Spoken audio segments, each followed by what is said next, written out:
of the United States of America and to the republic for which it stands, one nation, under God, indivisible, with liberty and justice for all.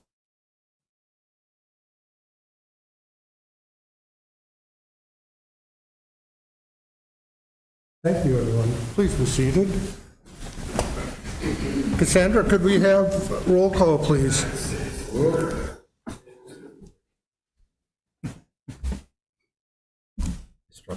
Okay. Trustee Krasovich? Here. Trustee Roberts? Here. Trustee Grabowski? Here. Trustee Hill? Here. Trustee Rhodey? Here. Trustee Belt? Here. President Knutson? Here. Tonight's, we have public hearing, we have none. Item 3 is approval of the minutes of the regular village board meeting dated February 7th, 2023. I hope everyone's had a chance to look them over. Are there any questions, comments, or corrections as the way they are presented this evening? If there are none, I'll look for a motion to approve as presented then. Motion to approve February 7th meeting minutes. Krasovich. Second, Rhodey. You have a motion and a second. Comments? All in favor, say aye. Aye. Abstain. One abstention. Minutes are hereby adopted. Item 4, citizen comments. This is an opportunity for citizens to share their opinions with board members on any topic they choose. However, due to Wisconsin open meeting laws, the board is not able to answer questions or respond to your comments. All comments should be directed to the board. Comments are limited to 3 minutes per speaker.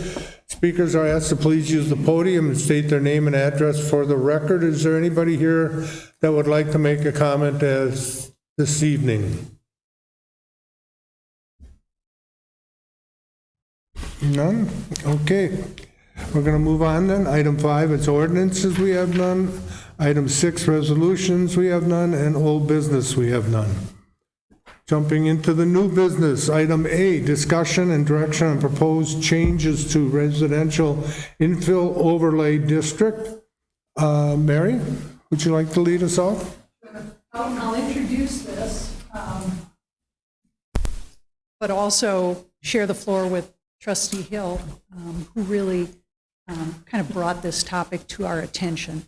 So what we're talking about is possible modifications to the residential infill redevelopment overlay district. It was created back in 2020, and it's a district that was brought to life out of concern for certain specific types of sites in the village of Pewaukee that were proving difficult to redevelop because these are sites that had become essentially white elephants in their previous uses and in their current locations. In years past, it was common to have a nursing home in the midst of a residential neighborhood. It was common to have a church and a school in the middle of a residential neighborhood. Not as common anymore to see those located that way, but as those uses were retired and the buildings and structures that supported those uses became kind of economically defunct, it was difficult to get anyone to come in and redevelop consistently with the surrounding residential neighborhoods. At the R5 standard zoning classification, 10,500 square foot minimum lots, 75 feet wide, nobody could get enough lots into these small infill sites to justify the costs associated with infill redevelopment, right? You've got to raise buildings, you've got compact spaces to work within, that kind of thing. So that's kind of the background on why the district was created. And the question at the time was, how far do we have to incentivize a new zoning classification for this redevelopment, infill redevelopment? How far do we have to go to incentivize somebody to want to take this property up and redevelop it residentially? And the conclusion at the time was that the village would go as far as to permit minimum lowest lot size, 7,000 square feet, minimum average lot size, 8,000 square feet, and And we would go as far as to allow 0 lot lines or up to 2 buildings to have 0 lot lines, share a common wall with one another, but not more than that. So we would see what appears to be a duplex, but it would be in condominium form ownership, basically, because there would be an underlying lot with its own lot boundaries associated with each one of those units, even at 0 lot line. So in lieu of actually connecting those common walls, the code as drafted went on to provide that we could allow as little as 5-foot offsets to the side lot lines between buildings, so a total of 10 feet between buildings in certain cases. And so I guess that's what I wanted to do, was kind of introduce the premise and the background for why this this district is written with fairly lenient spatial standards. Open space requirement was knocked down a bit from our standard R5 requirement. We typically require 30% in the R5 district of a lot be kept in green space. Here it was knocked back to 25%. So we've got 2 plats that were approved in this district. So far, the Glenette Pewaukee Lake went through preliminary plat review and approval, final plat review and approval, and now it's being built out there. And so we have this firsthand opportunity to see what some of these spatial and bulk standards translate as out in the field. And there are some pictures in your packet to that effect. We also have the Riverside Preserve, which has been approved through preliminary plat. And preliminary plat, just to remind you, is essentially a promise to also approve the final plat as long as it is substantially consistent with the approved preliminary plat. So just to kind of set the table on that, as far as any changes going forward, wouldn't impact those, but it would impact any other developments coming down the road, okay? So I would, I guess, offer the conversation up to Trustee Hill. He is the one who has gone out now and looked at how this plays in the field and had some ideas to share about how we might change this ordinance to be, I guess I would describe the comments as slightly less restrictive, slightly more restrictive than the way it's currently written. Thank you, Mary. I hope everybody has taken an opportunity over the last couple of weeks to go up and visit the Glenette Pewaukee Lake. It's hard to visualize how things are going to lay out on a piece of paper. And when I've walked through that property on several occasions, I'm amazed at how close these houses really seem to be. And I think that they've actually overall have exceeded the minimum of 5-foot offset for most of their properties. So anything that we're talking about tonight is for future developments, nothing that we already currently have an approved final plat or a, what'd you call it, preliminary? Preliminary. So those are the things that we're looking at. And, at the end of the day, the changes that I'm requesting I feel are minimal. I believe that Pewaukee, the village of Pewaukee, deserves better as we have undevelopable land. Land is a natural resource. It's the only resource you can't rebuild. You can't grow a new piece of trees. You can make a lake, but you can't add land. And the other thing is that, once a development is completed, the developer, in essence, and I know I might get some grumbles about this, basically walks away. And whatever is there is what the village has to take on for perpetuity. So regardless of what the final project looks like, we as the village have made adjustments for the developer to be able to make a profit. And that's really what it comes down to. But should they be able to make a profit at the expense of something that doesn't necessarily always fit in the village? I say no. So now is the time for us to relook at the R5 infill development and look to for continuous improvement of that going forward. And that's what I'm trying to do. There's basically 4 sections within the R5 that I've asked to make these minor changes in. They're listed in the packet. Trustee Sensky has made her comments. I'm sure you've read those. The first one was with regards to section 40.367.4, having to deal with adding enclosure for storage of garbage and recycling bins. We have ordinances for not taking the garbage out until, no earlier than, I believe it's 6 p.m. of the night before, and removing it. Tell you folks, you walk around your neighborhoods, you walk around my neighborhood, some of those garbage cans are sitting in front of their garages all day, all week. I had President Knutson out for one place that had a 3-yard dumpster that sat at the street for 6 months. Finally got that removed. We have ordinances, yes, but ordinances require enforcement. The village has ordinances for parking limits. We have ordinances for clearing snow along sidewalks. We have ordinances for alcohol in parks, for fireworks, for nuisance properties. And the only way they're enforced is by citizens' complaints. So let's try to make it easy, give these places a dedicated place to put their garbage and recycling cans out of view from the street. I think that's pretty simple. The second one is section 40367.5, having to do with density.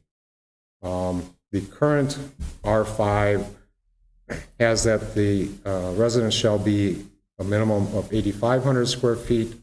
I'm asking for it to be 9,000, and that the village may permit a lot area of down to 7,500. I'm asking that to be 8,000. The other one is also that in no case shall a lot be permitted to be less than 7,000 square feet. I've asked for 8,000 on that as well.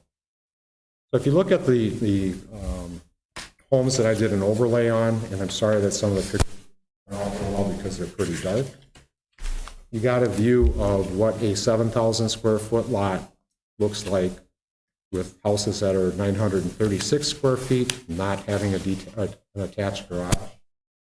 A house that is 936 feet with a, I'm sorry, it's a different one. A house that's 1,228 square foot footprint with a 400 square foot 2-car garage attached. And another one that is 1,260 square feet with a 400 square foot 2-car garage attached. And these lots are small when you're looking at 7,000 square feet. Not a lot of green space. May meet the minimum requirement. Again, I think that the village of Pewaukee deserves better. And we've shown this time and time again with other developments, primarily commercial developments, when we didn't accept their standard design of their exterior and the way that it appeared. So why can't we do it with this? Mary Sensky pointed out with regards to lot sizes at Riverside Preserve in particular, that the smallest lot is 7,150 square feet in area. That's true. However, there are 8 lots that are 7,150 square feet. 8. There's 2 lots that are between 7,150 and 7,500. Total of 10 lots that are below, that they've given a variance for. And that's 27% of the entire development. Okay? There's an additional 5 lots that are between 7,500 and 8,000 square feet. So in this entire 36 lot development, there's 15 lots that are less than 8,000 square feet, 41.6% of the entire development. So I guess what is the required justification for allowing a lower minimum required average lot size area? There's nothing defined in our ordinance of what the justification is. I think 28%, pretty high. I think 47%, 42% to be less than 8,000 is very high. Again, the village deserves better. So again, these are just for changes for future developments. Consideration of lot size of surrounding homes should also be part of the consideration of reducing to below what is our standard to the allowed bare minimum upon approval. Because if you look at the subdivision that I live in, on average, those lots are somewhere around 11,000 to 12,000 square feet. It's an infill development that we're making. By the way, I believe it's 7 of these 8 lots that are 7150. I'm sorry, it's I think 5 of the 8 lots are on Ridgeway, facing homes with larger lot size. So, the other one was with regards to setbacks, which is 40367.7, side yard setbacks. Currently, we have side yard setbacks of not less than 10 feet. I'm asking that go to 15, which falls more into play with what the current zoning is for the subdivision that I live in. I think the standard for R5, you said, Mary, is 10? Is that correct? Yes.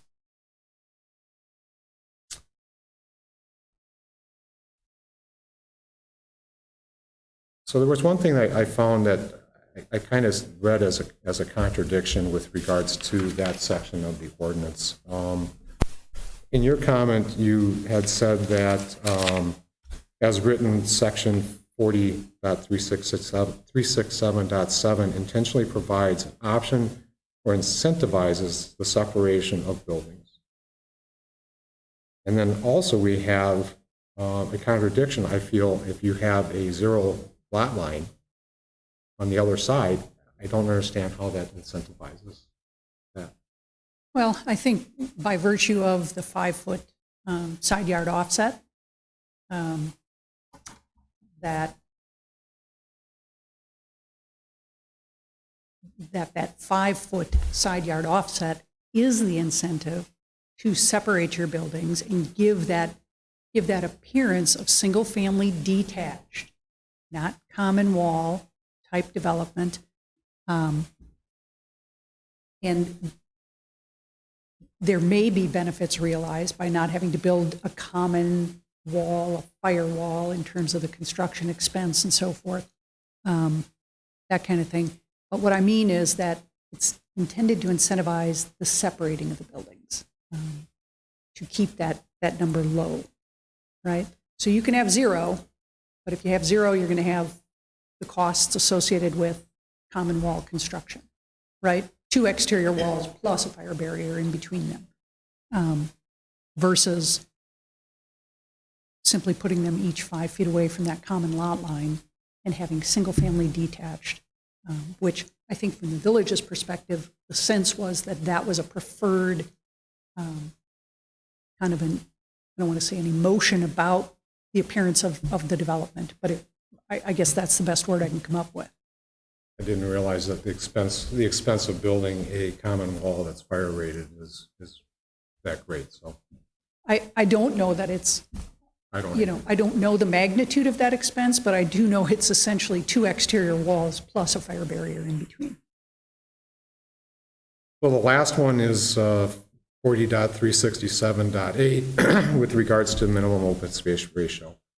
Currently for the R5 infill, it's 25%.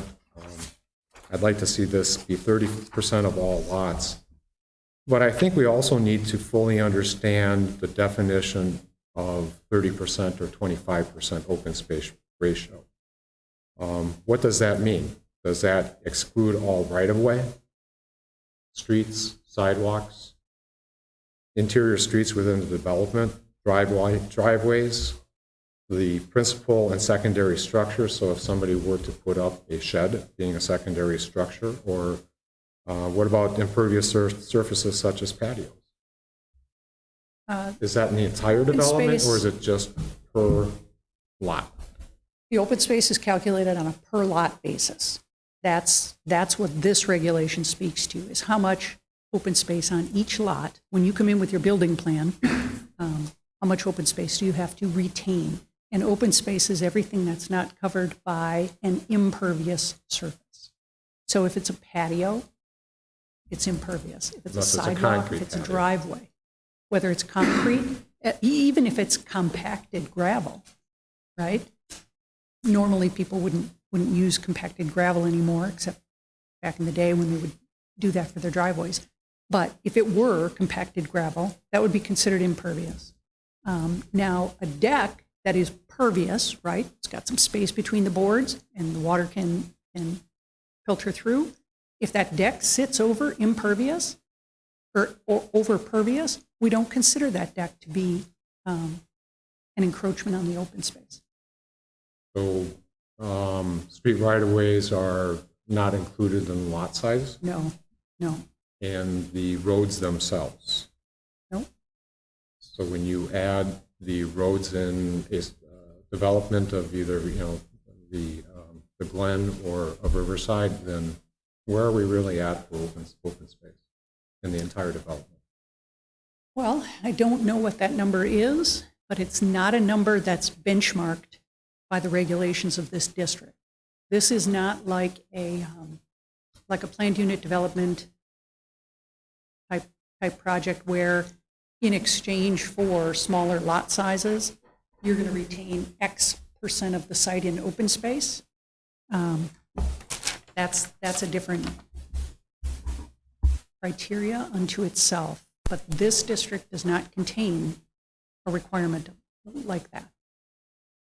Neither does, our standard R5 district. If you come in and do a subdivision plat in the R5 zoning, 10-5 lots, there's no minimum percent of the site that has to be retained as open space.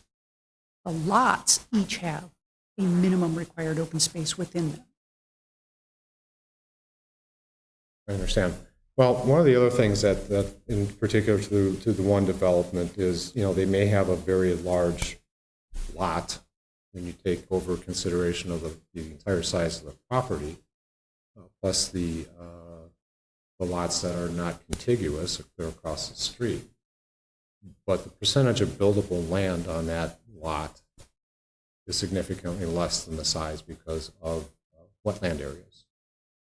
And they have to build a retention pond because of some, to get the water flowing properly. I guess if the board is willing to look at the open space ratio based on total buildable area as well. Remember, land is one thing that we can't recreate, and the village deserves better. Those are my comments. Just to kind of clarify the framework of what's on the agenda tonight, it's the village board being asked to consider and give feedback on the suggestions for modification. And it's my understanding that if the board acts favorably to consider making these changes, it would go to the Planning Commission for their start in the process, evaluating some redraft, recommending it to the village board holding a public hearing. The village board, as I understand, is the final ruling body. The Plan Commission, as I understand it, makes recommendations to the board. And if the board does not agree with fully or in full of their recommendations, we can make modifications. Is that not correct? Yep. But if there's substantial change, then it goes back to the Plan Commission. The Plan Commission does have statutory authority to review zoning ordinances and to make those recommendations. The board, if they reject it, it goes back, and we're facing one of those issues right now, where it's going to probably bounce back and forth several times. But Mary's right. This would go to the Planning Commission. They may choose to do nothing. They may say, nope, brand new. It's not even fully baked. We're going to leave it and see how it goes. So there'd be no recommendation. They could. I think what the Planning Commission would want to know is, what did the village board feel about this? Was there guidance in one direction or another? We've also And even regardless, Yeah, and we've had, at least in the time I've been on the plan commission, 2 situations I can think of where the plan commission has made a decision, the board rejected it, pushed it back to us, and we said, we're not changing our mind. So, you know, that can happen. Are there any comments or questions from the board members? Go ahead. I'll throw some out there. Couple of things to keep in mind. First of all, the whole genesis of this particular inlay district was started with the strategic planning process, where we recognized, we identified 7 or 8 different parcels or lots or sections of the village that we recognized were probably primed for development. The 2 that are in play right now were part of that initially. But we also recognize that one of the reasons why a lot of these lots are not developed or are in need of redevelopment is because virtually every property in the village is either too small or an odd shape or has a DNR issue that makes it very, very challenging to develop things. And so really the last 3 years, the Plan Commission has gone through a series of review of ordinances trying to find out how do we deal with all the ordinances in a way to encourage development. And this was literally one of those. I know Mary spent a lot of time researching what's going on elsewhere because this trend of, you know, when I first saw it was called a pocket community, referring to it as an infill overlay district. I mean, these are the trends that are going out there. So this is not like a one-off, you'll never see it in another community. This is what's going on. And in fact, what I see at the old St. Mary's School is actually a very, very positive development. I mean, I've driven through there a number of times. I think at least half the properties, we're only a year into it, about half the properties have something building on them right now. They're selling like hotcakes. Obviously, the lot size is not an issue to them. Now, what makes that, I think, unique compared to Riverside is that this is set up almost like a condo community where the HOA is going to be responsible for all the yard work, snow removal, and everything else. So people that are buying those, they don't want a big yard. The yard is not important to them, but they want a separate house. And that's really the idea, is to create that incentivize those pieces of land that otherwise would be very, very difficult for anyone to come in and justify putting up single-family homes, which we say we want. I mean, that's been a big drive, because the alternative, if you take either St. Mary's or Riverside with the size of those properties, the alternative is is a multifamily units, apartments, rentals, and we don't want that.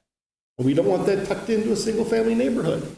So this was the rationale to do those things. Now, it's been a while, so I don't remember like how we came up with exactly those numbers, but believe me, it went through a lot of vetting during that process, and then it came to the board and it went through additional vetting, and we approved it. And when was it approved? Like a year ago, a year and a half ago? I mean, it really wasn't that long ago.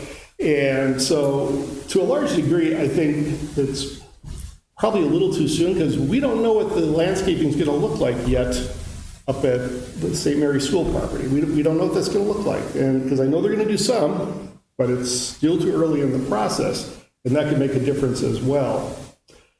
Now, in terms of some of the specifics, like the zero lot line, as Mary was saying, yeah, the idea is if a developer came in and said, we want to build, you know, side-by-side townhomes or duplex-style ones, and that way there's more green space around the sides. Again, we didn't want to create an ordinance that would prohibit that. If we don't want that, if we say we only want where they're standalone, okay. But again, what we're trying to do is find ways to encourage development, not discourage it. That's been the whole thrust of this particular ordinance. And again, with the way the market is, with such a shortage of housing, and the fact that our residential population village has flatlined since 2010, that these are the kinds of things that I think we have to look at as to how do we bring in more of the single-family residential developments to do that. As far as the garbage containers, ever since we went to the large bins, the rolling bins, we do have an ordinance on the books, and I got to tell you, it's probably one ordinance that is profoundly ignored throughout the entire village. Lake Park subdivision, where I live, average lots are probably around 10,000 square feet. I think if you went around, you'd probably see a third to the half of the homes have their garbage bins sitting outside their garage. Very common. People have their garage filled with junk, so they don't have room for these things, or they just don't want to put it in there, whatever the case is. So, to me, it's like, if we're going to have an ordinance about containers, we need to make it universal to, specify some neighborhoods have to comply, some don't. That doesn't sit well with me. But to try and, pick on these particular ones, no. I mean, if we really want to, challenge that particular practice now, well, let's do it across the village, and let's get some enforcement. We probably need to hire another staff just to go around and start citing homes for that. But to me, that's got to be a village-wide thing, not a neighborhood-wide type of ordinance.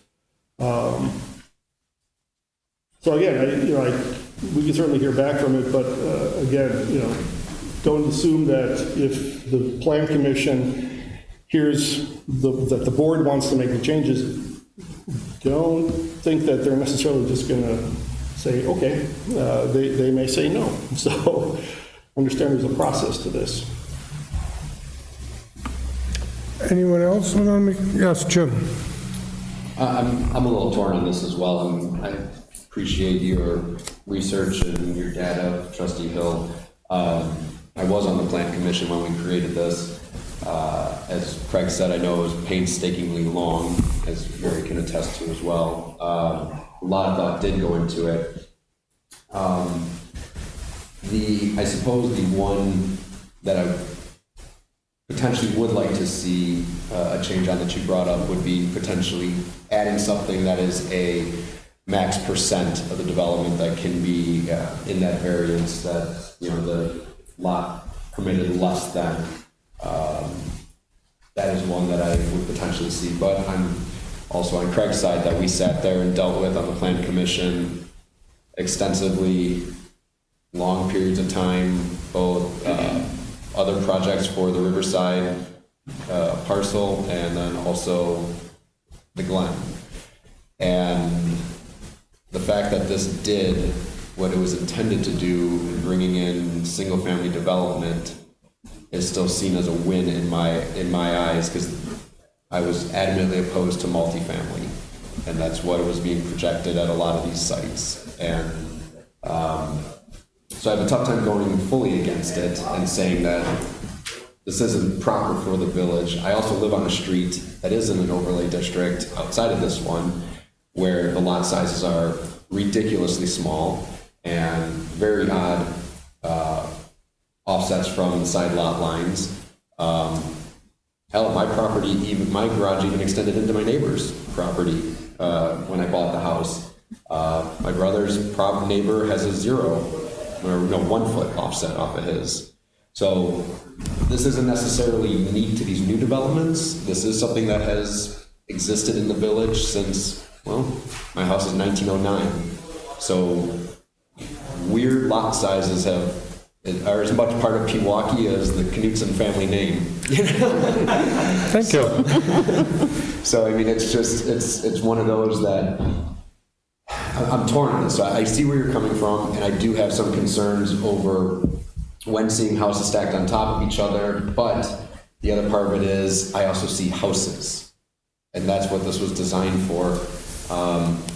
But as I said, one area that I would be interested in seeing is potentially adding something to a max percent that could be granted that variance below the minimum lot size requirement. Garbage cans, take it or leave it. If they can create something, great. I know we do that with when I was on the plan commission, I won't speak for you now, I know that we do that with commercial properties, have to have enclosures and follow the ordinances there. So obviously, anything changed would be going towards new developments that are being proposed, of which, as Trustee Hill pointed out, land is becoming few and far between within the village. So, I mean, that's my feelings on it. I don't think we need some drastic overhaul of this. I understand where you're coming from, and I can appreciate that.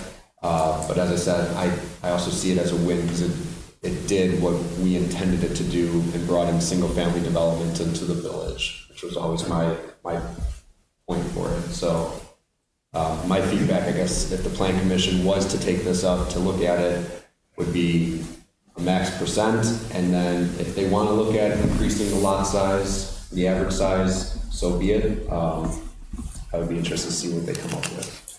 But I know it's a sore subject because we spent a year on this, better part of a year on this, so, but that is my feedback.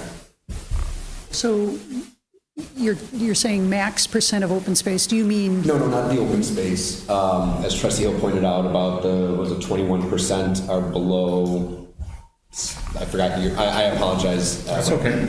27% are below the 7,500 square foot minimum. Right.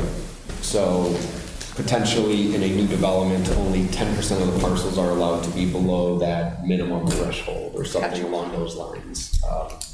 Just so that we do have opposed to the average lot size, because you can have one massive lot to skew those numbers and then a bunch of really small lots. I would rather see, 5 or 10, only 5 to 10% could be below that, whatever that minimum threshold that you guys set. Okay. Are there any other comments? Does anybody else have any? Bob? I guess I'll just, this was created, and believe me, I do remember all the time that was spent on this in regard to the Planning Commission, in dealing with difficult properties to develop.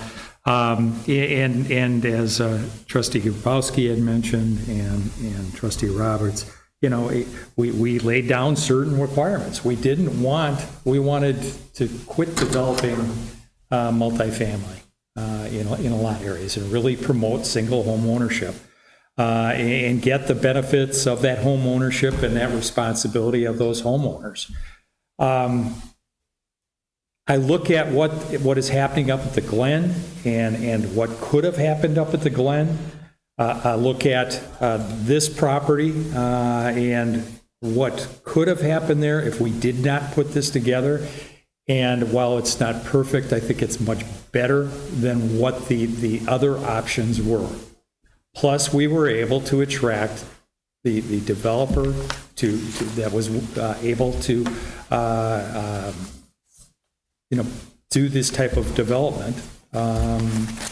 And so, while it's not perfect, I think it's better than what was up there. It's better than what could have been up there. And I think the Planning Commission did their due diligence in the work that was done. Any other comments from any of the other board members? Okay, go ahead, Ed. I agree overall that what was proposed up at the Queen of Apostles site and what was proposed at the River Hills nursing home sites previously, that single-family homes is a much better situation than what was being proposed. Single-family homes stand the test of time. They retain their value, increase in value. And I'm saying, this is an opportunity for continuous improvement. And if you all like what you're seeing at the Glen, okay. I think that having that large of a percentage less than what our standard 7,500 square foot minimum is ridiculous. Okay? And I know from my own personal experience, from my travels for many places that my daughter has lived over the last 7 years, if you don't give them a place to put their garbage, it's going to sit in front of the garage, or it's going to sit out the street. But if you give them a place to store it, it's going to be there. Okay? I also remember many years ago when there was always a discussion that Capitol Drive in the village of Pewaukee was not going to look like Blue Mound. Well, guess what? It's getting pretty damn close to looking like Blue Mound. Isn't it? And the traffic on it drives about as crazy as people do on Blue Mound. I'll go to Delafield to shop instead of go down Blue Mound at the same stores. Do we also need to put something on every vacant piece of property in the village? Land cannot be replaced. You can't create land.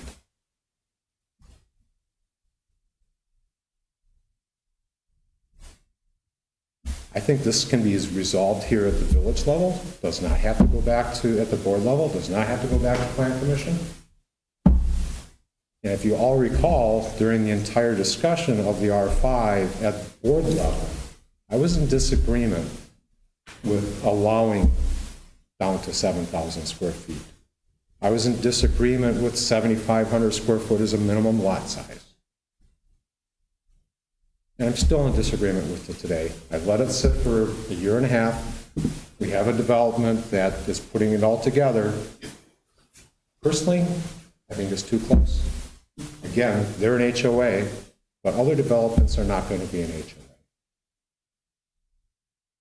Mary, I have a question. The overlay district is proposed by the planning commission. If somebody comes in and wants to put an overlay district in an R5 area, do we have any other, because other districts, other areas zoned that could conceivably be a overlay, or is it up to the discretion of the planning commission?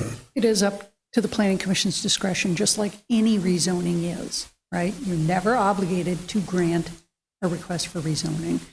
And we do say in the purpose statement of this district that the overlay district is intended to permit single-family residential infill or redevelopment projects, et cetera, Target locations for this overlay district to be applied include sites where current or previously existing, oftentimes non-single-family residential type land uses may have been situated on properties that are closely commingled within single-family residential use neighborhoods, and where a resumption, modification, or intensification of the current or proposed non-single-family use is no longer necessarily desired based on potential land use incompatibility issues, concerns about impacts on the available public services and facilities, and so on.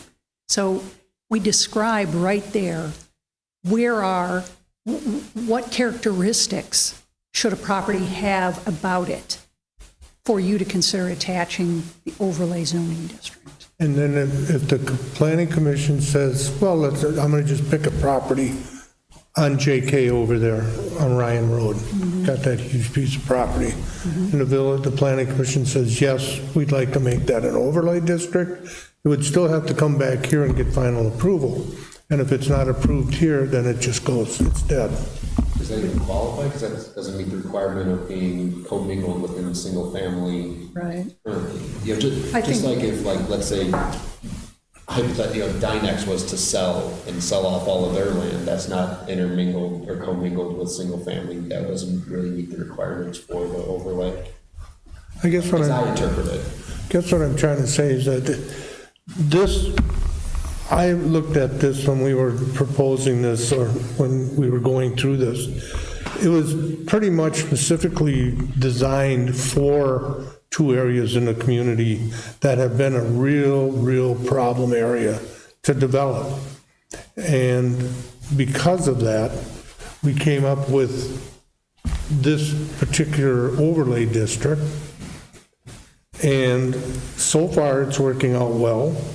There are a lot of people that want to own, as was pointed before, they want to own a home, but they don't want it to have to take care of it. Or maybe they will take care of it, but they don't want it combined with somebody else's house. But they don't want a real big lot because they don't want to spend the whole weekend doing it. So, and again, to Jim's point, the village is loaded with these lots that are even smaller than probably 7,000. But anyway, I don't when this, again, getting back to when this was all brought up, it was for basically 2 areas that we really designated when we were looking at this, this could be used for. The rest of the land is pretty well wide open, I guess you could say, and it doesn't, as to Jim's point, doesn't necessarily fall into this where there's other homes in the area. So I don't think making changes to this right now is needed.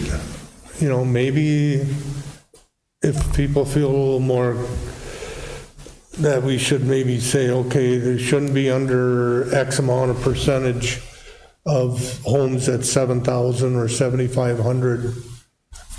Maybe that could be a change, but I think the main purpose for this was to develop the 2 areas that we could not get anybody interested in.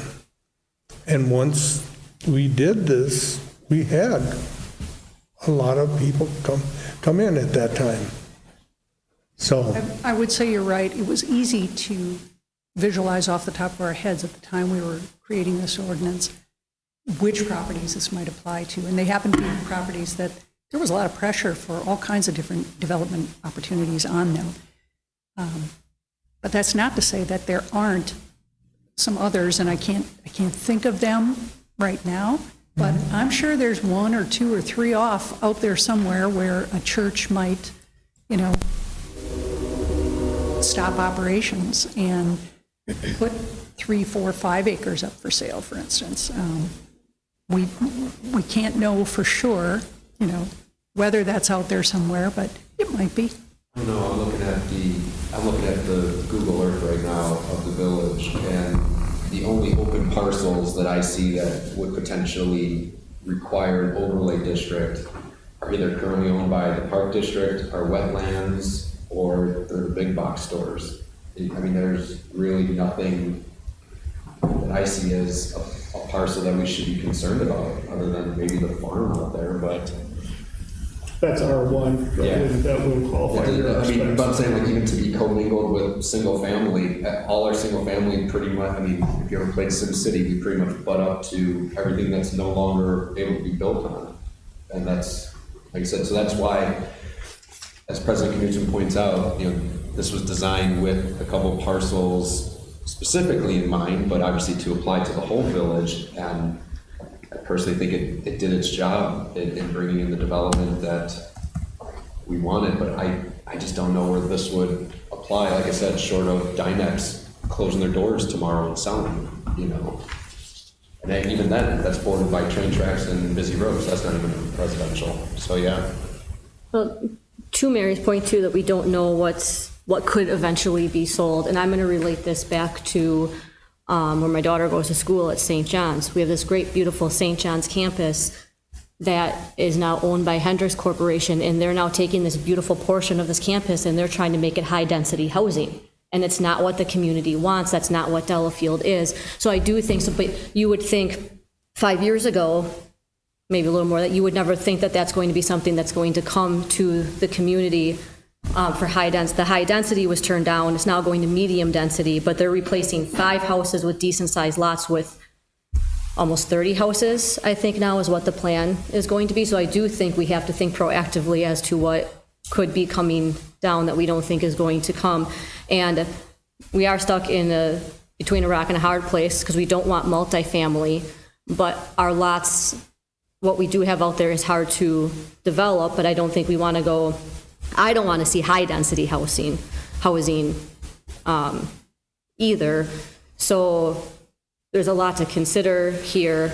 I think looking at the development as a whole, as Jim and Ed said, as far as the percentage of lots that are below the requirement, I think is important. To Jim's point, you can have one big lot that skews your entire averages, that you can squeak in smaller lots. So I think it is something to consider from a proactive standpoint. Just seeing what's going on in a neighboring community right now that we never would have thought would be an issue just a few years ago. Thank you. I will lob in since we're all taking a turn, it looks like. I really trust that these standards, when they were developed, were selected with care and a great deal of consideration, and that our density standards are consistent with surrounding communities. I very much appreciate your environmental stewardship and your desire to maintain the natural beauty that we have here in Pewaukee. It's a precious resource. You're absolutely right there. But full disclosure, my husband and I would have bought a home at the St. Mary's development, so I'm not uncomfortable with the lot sizes that we see there.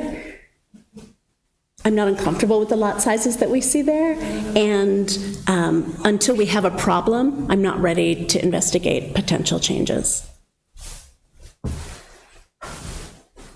I will ask one other question, Mark or Mary. If the changes were made to this proposal to the overfill overlay, how would that affect the homes and developments that are already approved? I addressed that in my comments at one point in the language. What I suggest is that whatever would be written to say that for all new projects approved after this date, and it would be whatever date you adopt these changes, for any new projects approved in this district after this date, the following shall be the requirements, you know. I would agree with that. The final word. You cannot be changing the rules of the game in the middle of a project. So when you've got a preliminary plat approved, first of all, there are only 2 parcels to which this overlay applies, correct? Correct. All right. So the village board would have to rezone these lands to change it to something else if they wanted to apply this same district to another piece of land. But as to the existing ones, one is under construction, the other one, there's already a preliminary plat approved, and you can't be changing the rules in the middle of the game as to those, projects themselves. So, if you were to do that, you'd be challenged and you would likely lose. And would these lots, because of the new change, even though they wouldn't conceivably they would not be affected, would they be non-conforming then? Or would they just be? That's what you want to avoid. You don't want to pass changes to this ordinance that would result in causing many of these lots to become legal non-conforming, meaning they were legal at the time they were approved, in accordance with the code on the books at the time, but now not in conformance with the new code. Legal non-conforming is just, you don't want to create that situation for home and property owners. And that's my concern here, is would this do that to those properties? It would, unless you said for developments approved after this date. Okay. And that's what I'm asking for. We can't change what we've already approved. We can only look for the future and to try to make it better. And that's why I stated at the very beginning that it would only impact future developments that are not currently have an approved plat. The last thing I'll say is I'm very okay with always looking to improve, but I also support what Craig had said of we're not even finished with the first development to see. So I would be more inclined to go back and relook at this once I have a chance to see. And I know I saw the pictures in the packet, and I've driven through there, but I would like to see it when it is landscaped, when there are yards, when it is an actual neighborhood, before making the determination of if we need to make changes. But I'm never opposed to admitting if I made a mistake previously. Just don't ask my ex-wife. And I'd be more than happy to, but after seeing how it turns out. Any other comments? So I don't know how to proceed here because it sounds like some members are okay with it. I do agree with Jim. I would like to see what it looks like. Maybe that would change my mind.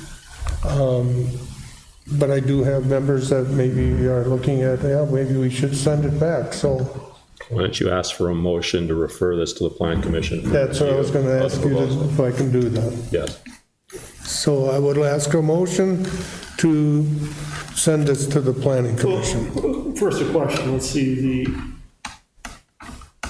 on here for our, on the agenda, it's discussion and direction on proposed changes.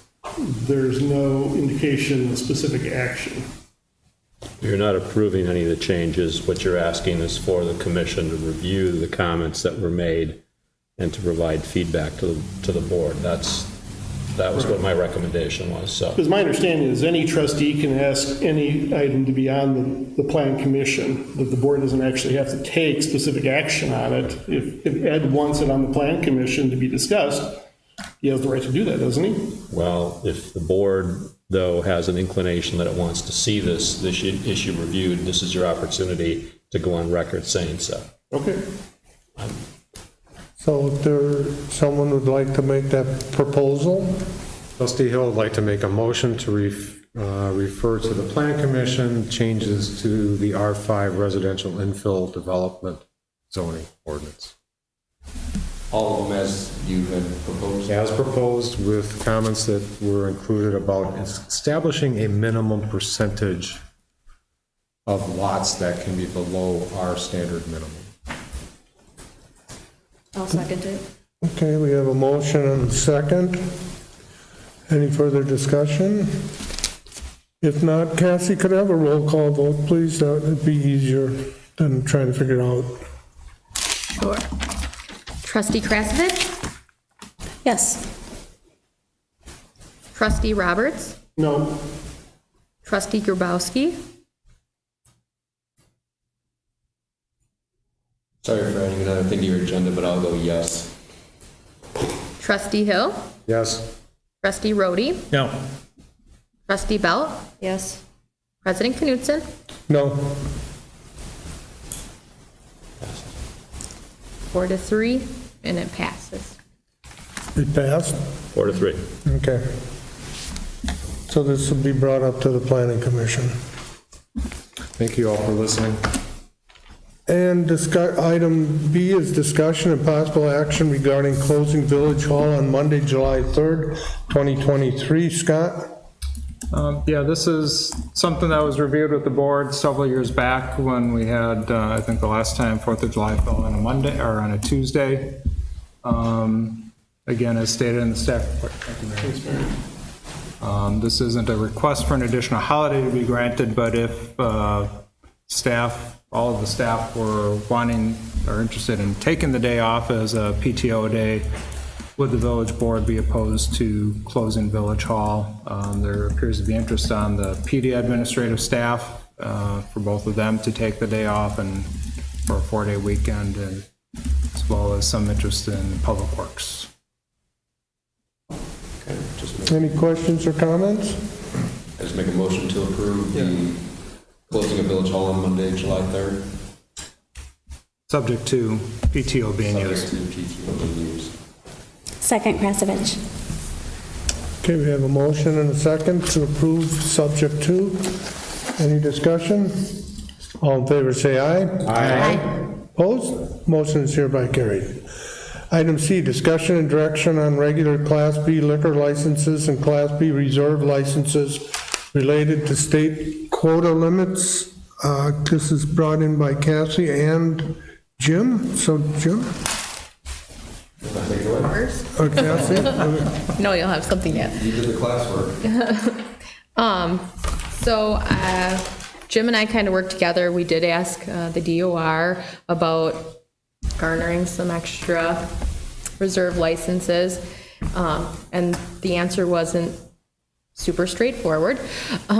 So I talked to Mark about it. We did some research as to when the liquor license had changed, and that kind of thing. And then I talked to a past clerk, as referenced in my memo, and basically, I don't believe that due to our population, we're due any reserve licenses. So I guess our next option, I think, would be for the board to, I guess, give direction to maybe ask another municipality to put it on their agenda to see if they're willing to let us buy one. or 2 or whatever. The reason this comes up is obviously it's been a topic of this board and the city or the village of Pewaukee for some time, the vibrancy of our downtown, empty storefronts and things of that nature.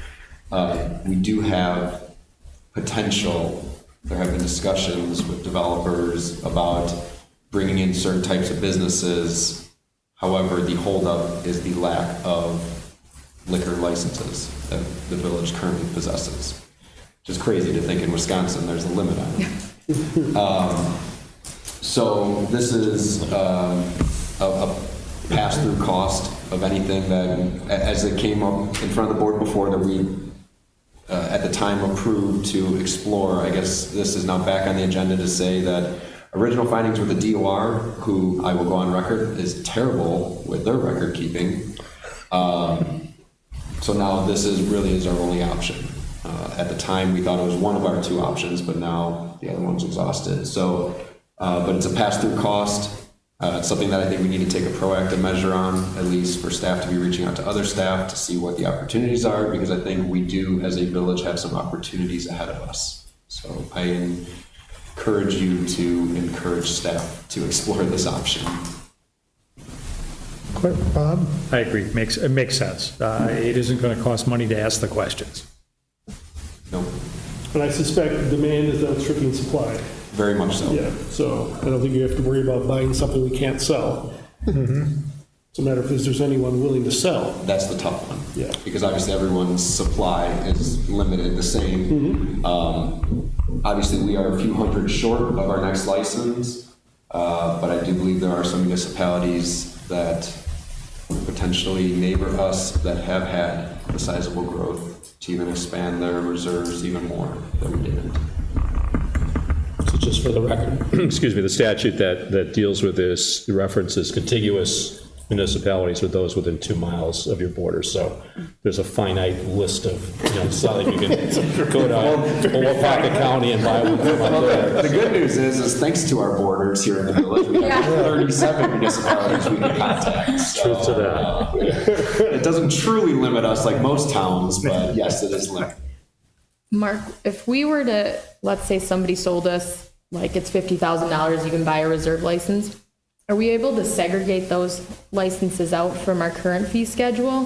Where if you want this reserve license, this one is 50,000? Or would you still have to do the 10? The statute references 10, obviously, and I've not looked at whether you can change the rules with respect to those purchase licenses. Like the other issue becomes how you make them available. So the layperson interpretation of the research was that the municipality you would be purchasing from cannot sell for less than 10, but they can set any price. So let's say Right. that 50,000, that is the initial purchase price. After that, it becomes our reserve license, which would be then the 10,000 if they were to turn it in for someone to repurchase it. So the question, though, I think that Cassie was asking is, can you charge an enhanced amount to cover your cost of acquiring it? And I'm not sure that you can, but I'll look into that. Oh, okay. We could, on our fee Cassie, is that what you meant? Or? Yes, no, Okay. that's right, but, so like, instead of just segregating out that 1 or 2 licenses, we can up the fee we want for all of our reserves, correct, on our fee schedule? Well, that's what we need to do some looking at. I mean, it's the $10,000 minimum requirement that was established for reserve licenses, as you point out. And I don't know of other communities, and perhaps there are some where they've charged in excess of that, but we'd have to look at that. So in the meantime, I think the village should go ahead and search to see if anybody's willing to sell one. And Mark can be doing research to see what those limitations are. I think we're all in agreement with that. I don't know if anybody here is objecting about that. We'll make a motion to allow the village staff to research to see if there's a surrounding community that qualifies, that is willing to sell a reserve Class B. Do we need a motion, Mark, or is that just? No, I mean, we could just investigate that, and then you'd bring back the opportunity, and there'd have to be an agreement reached, and that's what you actually vote on. Okay. Board? Okay. Everybody's in agreement? Yep, okay. Item D, discussion and direction on email newsletter options. Who wants to take this, Scott or Kathy? I will start. So we were asked to look at options for newsletters, so I contacted our current website provider, and he gave us the option that you see in your packet. And we also, I guess, the other option is to keep doing the utility bill insert, which everybody gets except, you know, like condo associations, those are just billed ones, so it's not getting out to everybody. In apartment buildings. In apartments, yeah, or renters, right? They might not get the utility bill insert as well. Currently, we put, I guess, important information on our phone line. We do the utility bill insert. We have the president once in a while does a newsletter, and then we have like hot items, I guess, on our website in the orange boxes to help inform everybody. So I guess we're looking for what you guys are looking for, what, you know, like where you want to go with the newsletter and what seems appealing. I can kick it off. Go ahead. I really think it's our obligation as a municipality to effectively share accurate and reliable information with our residents. I'm sure that's a shared goal. And when our residents are unaware or misinformed about information, that hurts everybody. So we want to make sure that scheduled meetings, new ordinances, community resources, et cetera, are all things that people are getting push communication about. I know our practice today is to include information in our mailings, mailings that are largely sent for other purposes. And I just don't feel that's an effective way to reach our residents. I know when I get a utility bill, I'm not really in a space to process bits of news and information from the village. I also think it's concerning that we don't have an effective way to reach our residents regarding time-sensitive or urgent news. So I really think this is a long time coming. We need to move to an effective email communication strategy that's relevant, that adds value for our residents. It's a cost-effective measure, and it's going to build the public trust and make us more accountable, more collaborative. It actually aligns really nicely with our strategic planning as well. Strategy 4, Objective 3 is improve communications and operational transparency with village residents and businesses. And Strategy 5, Objective 2 is develop a platform to communicate, inform, and promote neighborhood and community events. I'm fully in favor of this step.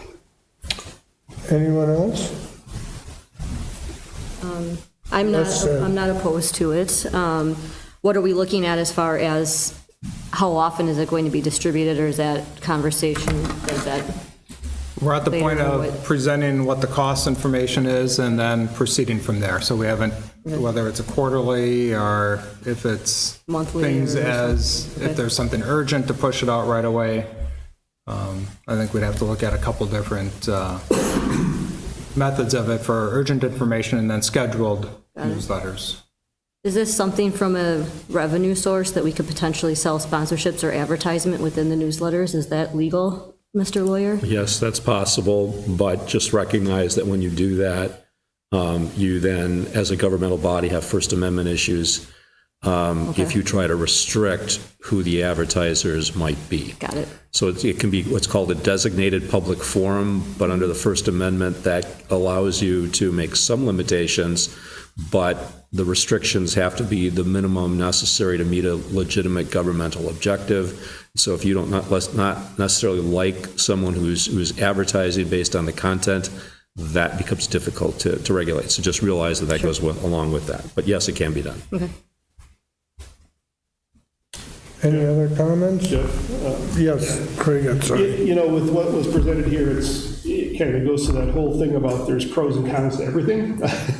Because if we do the paper newsletter or what we're doing right now, yeah, it gets to the homeowner certainly, but we know that about 40-some% of our population lives in rental properties. So they're not getting, that's a big chunk of the population not receiving that. However, if we do a digital one, and we've heard this before, just got a letter from one resident speaking on this topic, because some people are older, they don't do things on the internet, or maybe a lower income and they can't afford to. And so the digital side has limitations in terms of reaching. From a budgetary standpoint, I mean, if you do both, you're probably it's going to be the same content, just different ways of delivering it, but if you do both, at least you're going to spread the opportunity of getting the word out there.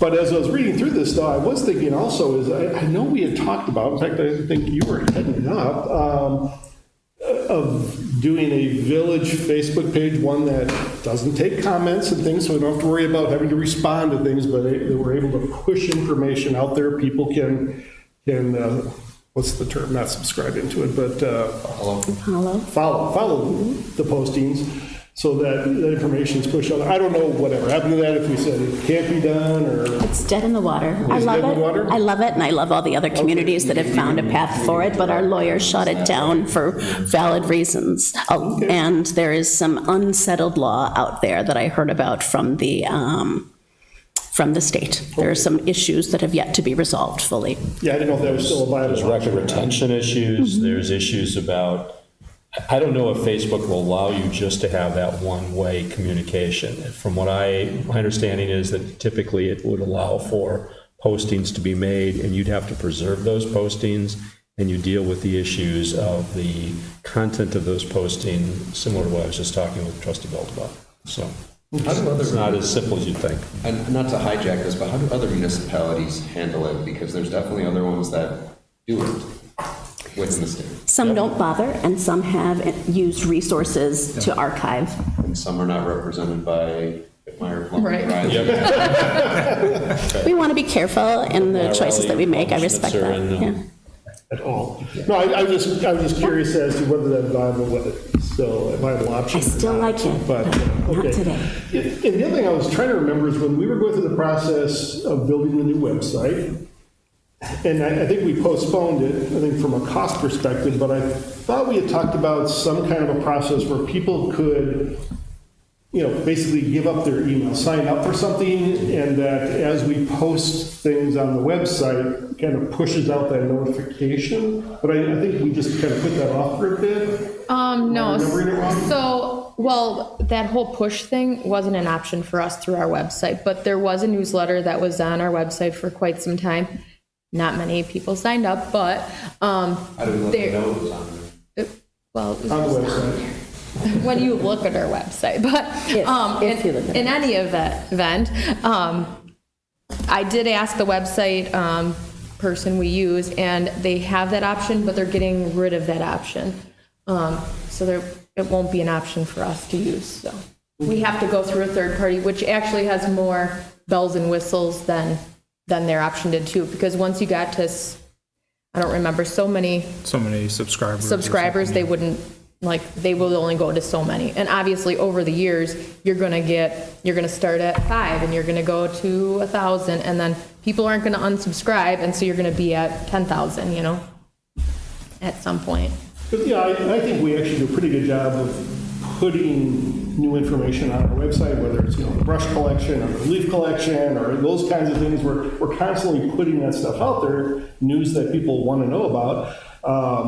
But the thing is, when you post it, if there's no notification, people don't weekly make a habit of going onto our website and looking at things. So that's why I was questioning is if that kind of functionality was still a viable one. I mean, you could certainly do a standalone email program. I mean, there's plenty of them out there that are either free or cheap or, that could be used in that. But again, we have to then solicit the community to sign up, and that's always challenging too. So, but I think, with the information you've gotten, it's not a lot of money, and to avoid keeping it to end up being a lot of work for you guys, because that's who it end up falling on, is I think you almost have to do, 2 different formats to try and reach as many people as you can reach.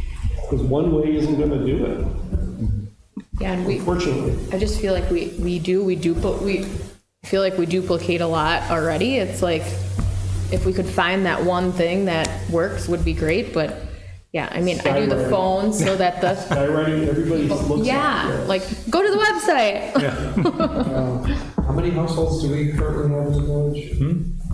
I think parcels, we have about 2,600. Yeah.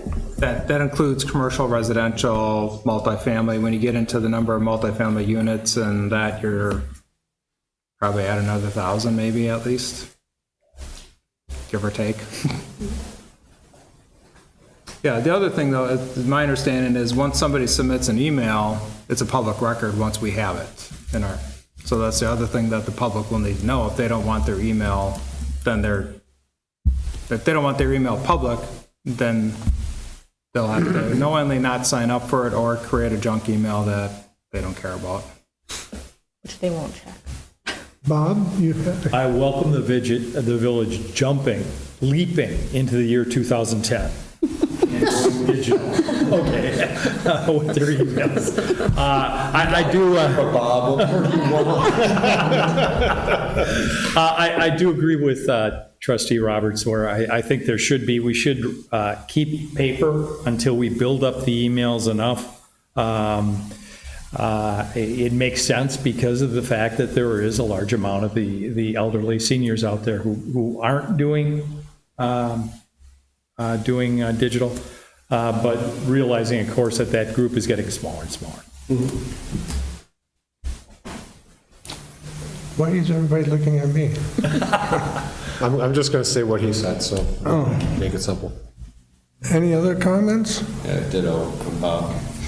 So, let me understand this, you're all looking at option 2 then? The quarterly newsletter? Or both. 1 and 2. 1 and 2. What's that? 1 and 2, the combo meal. Both.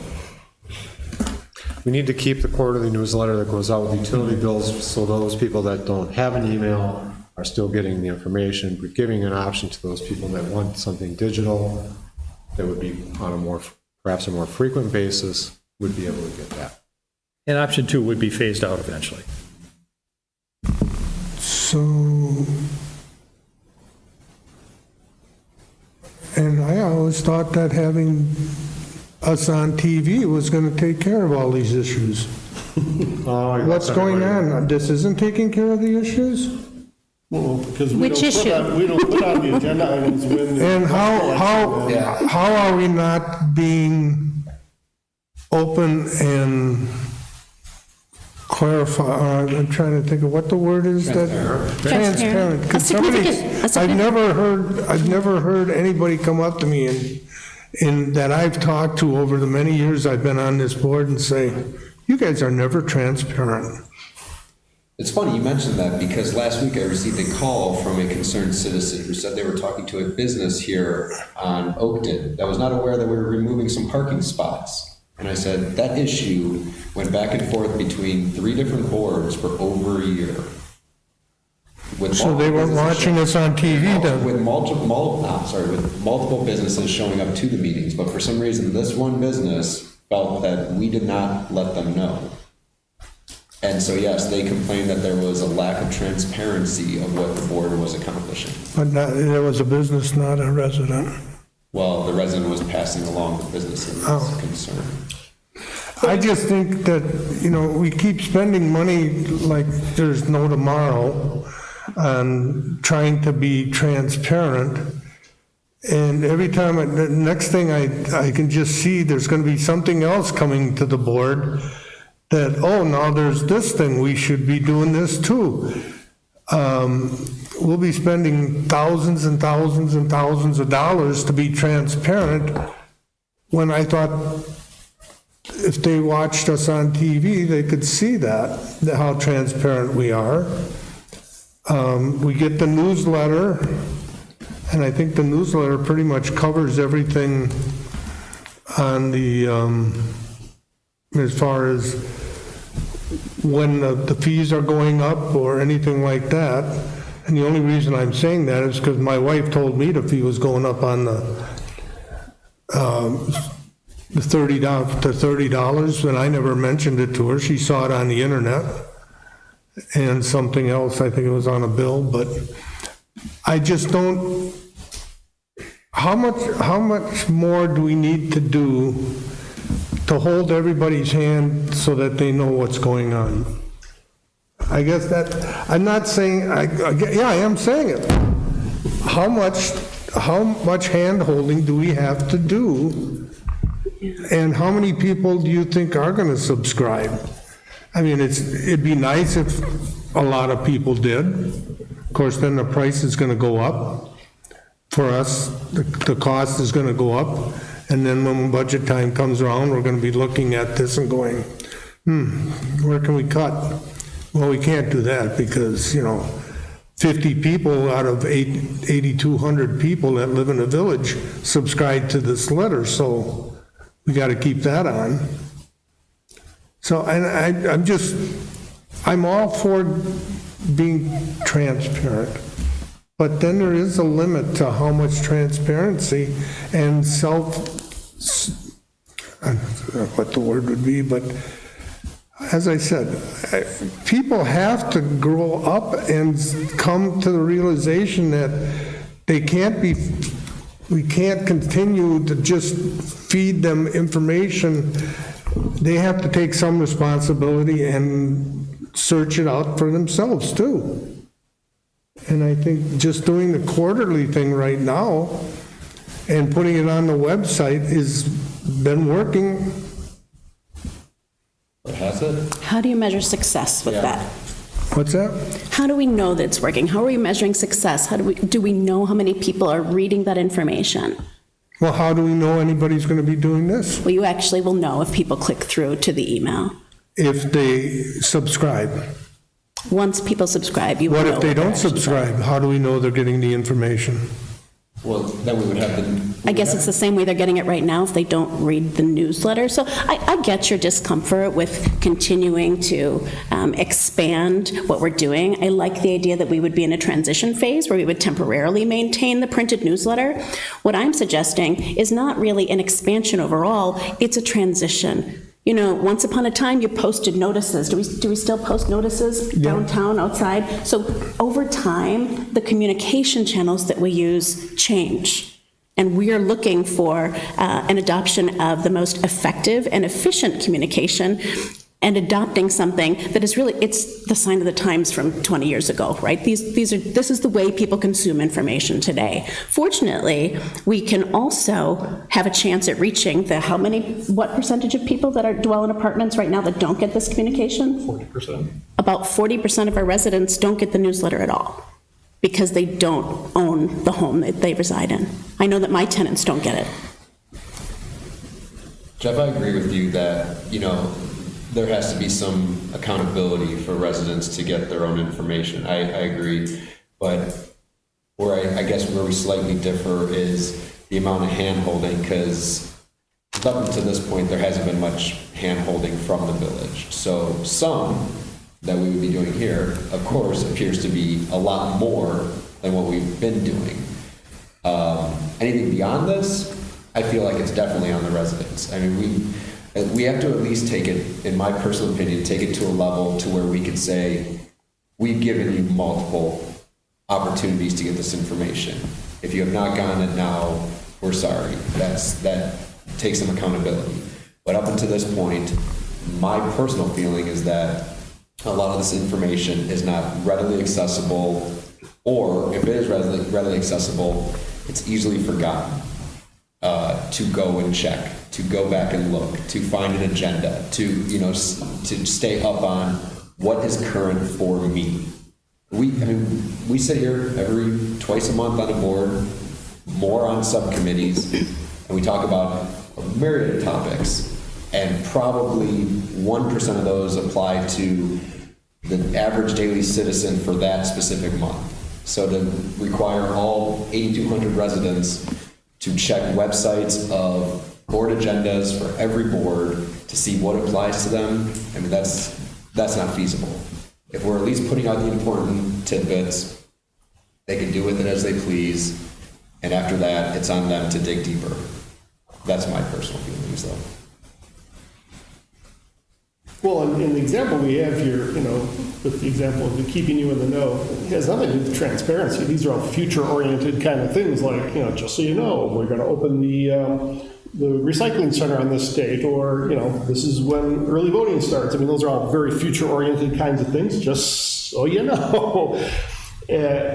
Because to me, that's nothing to do with transparency. That's just keeping the population aware of what's going on. And so, I'd like to see stuff included, though, that is larger topics that the board may discuss that may pertain to, you know, like, rezoning a large parcel of property. oh, everyone will want to read that. I'm not saying you have to do a large write-up of it, but you could say a developer agreement has been signed for the St. Mary or Queen of Apostles property, you know, or we welcome 48 new homes coming with by 2024 as recently passed by the village board. You know, important topics like that I would like to see included, not just here. This just looks like a list of the running list of what people have called staff about and asked in the past month. I'd like to see some proactive messages going out. You know, the typical, like, you guys were, half of you were at the town hall meeting, and the person asking, hey, what the hell's going on with the quiet zone?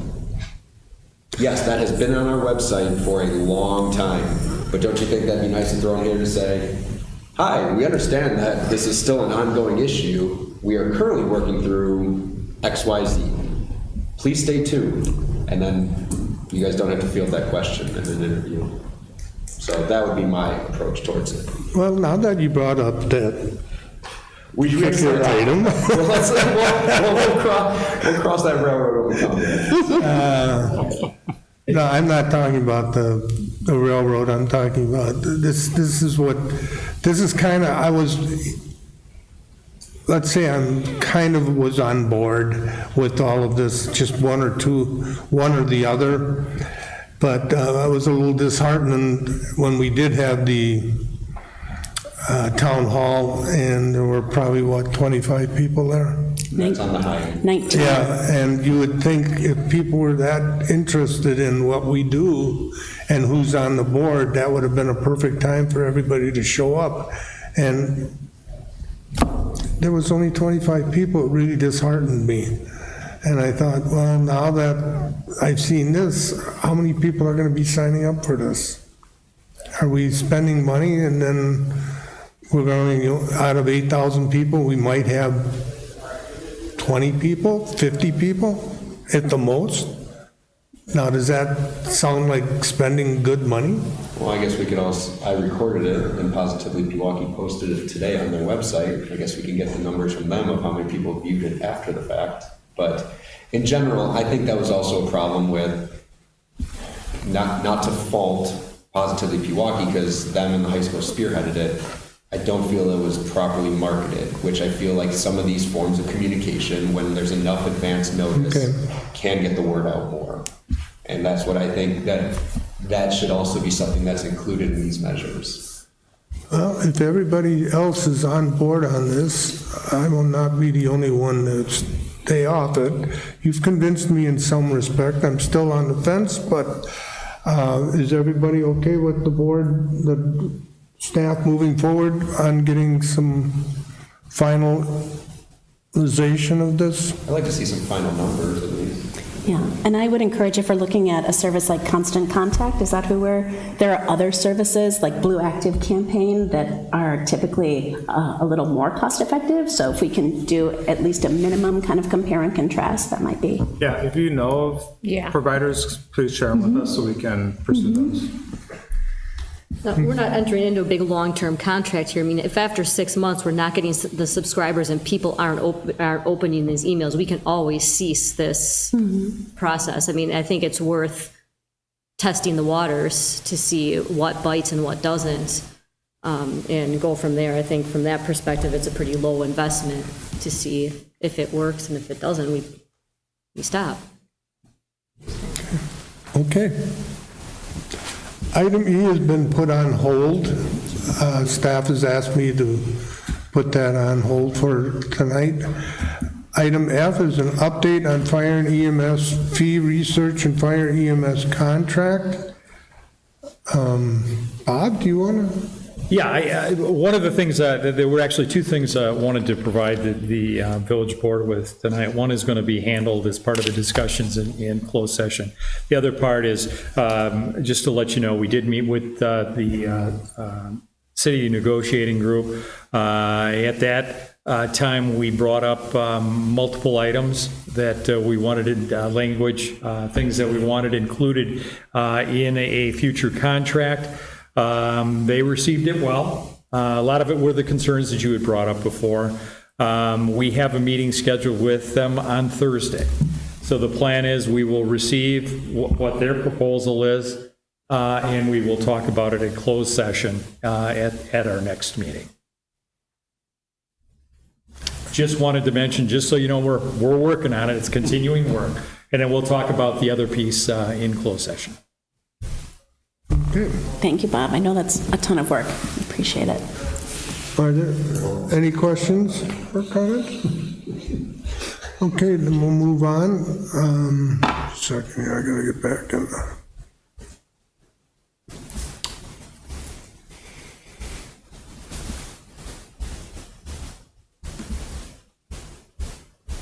Jim, did you say we're not going to talk about the engineering service? Right. Yeah, Dan and I asked for that to be postponed to probably the next meeting. Okay, then we're gonna go to the monthly approval of checks and invoices for all funds, January 2023. I will look for a motion to approve all of the checks and invoices except for the library, as presented. Trustee Hill motions to approve all funds with the exception of the library as presented. Second, Rhodey.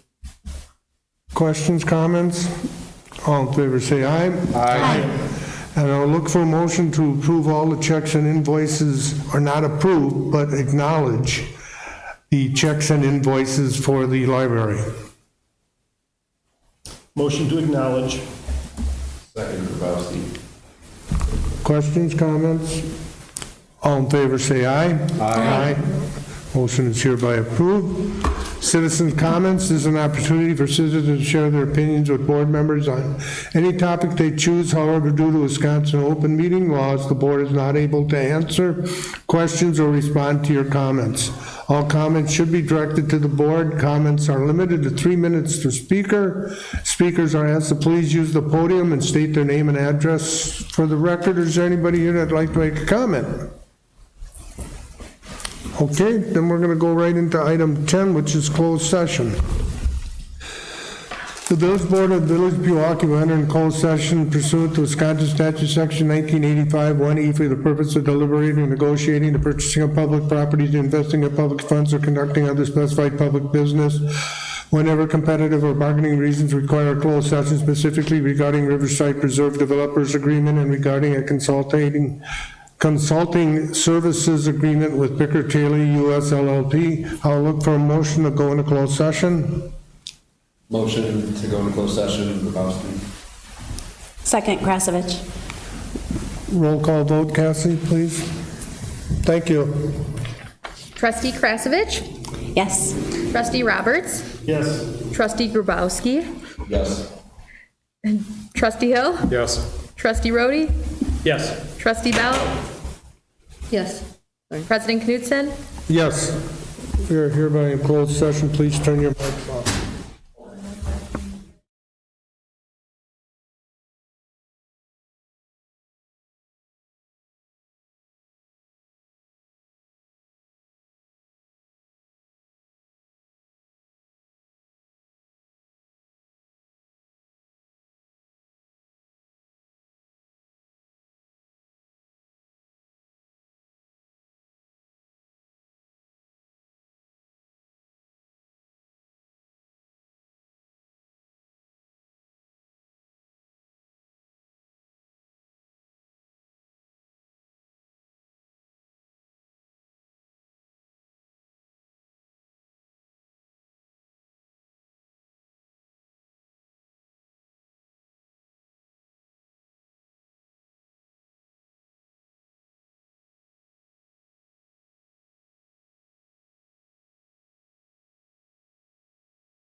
And actually, You nothing, might have to talk to I'm putting it on Facebook. Everybody's good?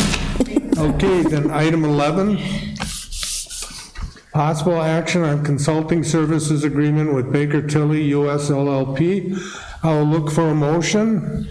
Trustee Hill motions to approve the consulting agreement with Baker Tilly as presented on a not-to-exceed basis. Second, Krasovich. Okay. Any questions? All in favor, say aye. Aye. Opposed? Okay, item 12, adjournment. Motion to adjourn. Second, Roberts. Any questions? All in favor, say aye. Aye. Aye. We are hereby adjourned. Thank you, everybody.